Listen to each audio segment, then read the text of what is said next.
As it turned out, of course, the fragment that went through my left side would have hit the hand grenade hanging off my left shoulder strap for sure.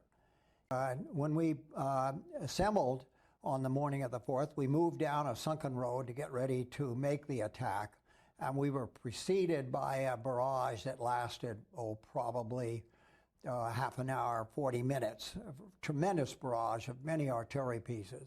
When that barrage lifted, we started to move forward.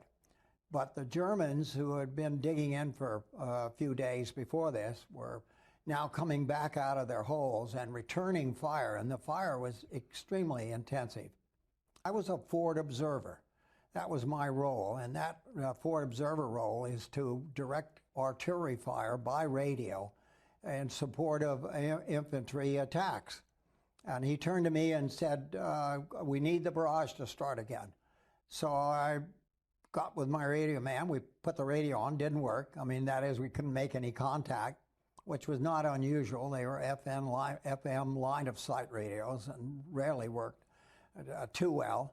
And although my artillery was only located a couple miles behind us, we couldn't reach them. And at that point, I told him we'll climb up the embankment, which we did, which is one of a number of dumb things that I've done in my career, inasmuch as we, of course, now were in direct sight of the German line, even though it was a very, very foggy morning. We had set the radio up, and at that point I noticed the antenna was stuck in the tree, so I stood up and raised my arm up to fix that situation. And the next thing I knew, I was back down in the middle of the road.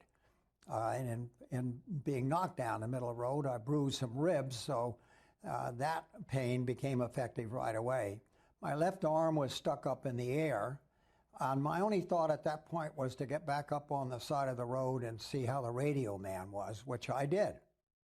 And as I went to tend to him, because he was bleeding, I realized that I was in deep trouble.